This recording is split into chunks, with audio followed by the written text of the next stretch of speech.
Hello everyone, welcome. Today's topic is why Instancology is difficult to understand. Speaking about this topic, what is originated from this topic is the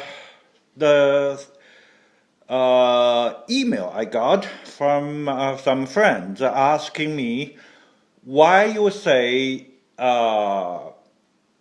your system is more difficult than Hegel's. And everybody knows that Hegel's system is difficult, and according to Bertrand Russell, it's the most difficult system in Western philosophy.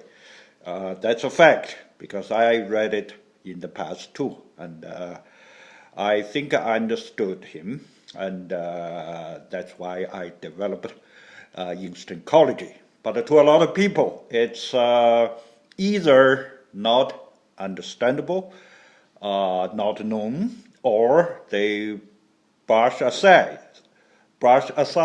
saying that it's not important to understand Hegel. His theory is like fog, or like cotton, a field of cotton. It's in the air, so nobody cares who is talking about. Well, let me say this, it's totally wrong. Hegel's system is very important. As a matter of fact, I think it's sort of like a pinnacle point in the history of logical development in the West. And that's my idea. That's what I'm thinking. All right. But here I'm mostly talk about why you have to understand Hegel before you can come to understand Instancology. That's my point. All right. First, I want to say after Hegel, there is some more development, of course. And the Hegel system, according to him, is a summary of all the philosophical system before him. So he's sort of like a mountaintop. All right, he summarized all the previous philosophers and their ideas. The logical development reaches the top at him. That's what he says. And from my understanding, I think that's true. That's really is so. Okay, if people don't understand him, and that's your problem. It's not Hegel's. But the thing is, the Hegel sort of showed reluctance to help his reader to understand his system. He complains about it when at his deathbed. He said, nobody understands him. Even one person who understands me, he took me wrongly. Something like that, right? And but something that nobody understands why it's so widespread. That I think the reason is he once proclaimed his system is for the pressure state, for the government, for the authorities. That made his system famous.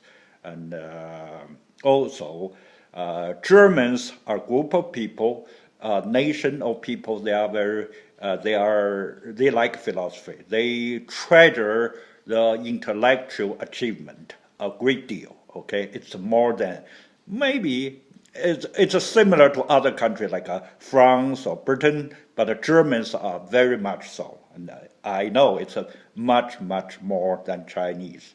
At least for now, the Chinese don't like the intellectual stuff as they used to 2,000 years ago. Okay, that's my opinion. In the past, they did, and they have some philosophers, you can say, or thinkers, like Lao Tzu, or in the Confucius, Mencius, or other 100 schools of thoughts in the warring period 2,000 years ago, but not nowadays. Everybody is very practical, and they just seeking money and doing things that it's for whatever they think they need to do. All right? Okay. Well, let me come back to the topic. I don't want to digress too far. And I mentioned 10 preconditions you have to fulfill or you have to acquire before you can understand Instancology. And I mentioned it before. The 10 conditions are: 1, you have to know some Chinese, and second, you have to know English, of course, and third one, you have to know some Chinese philosophical ideas or Oriental philosophy in general, like Buddhism, Hinduism, and what they are thinking about what is their epistemology in terms of Western philosophy. And how do you think they will understand things according to what? That's some point you have to understand. Number 4, some particular concepts in Chinese philosophy. Let's say the 玄学, some ideas, as in the Wei Dynasty, in the Han Dynasty, some Buddhism. I call it in English. I just for now translate it into pure 无性 or 无性, something like that. And number 5 is you have to understand Western philosophy in general, all right? And that's very important. Number 6 is you have to understand it systematically.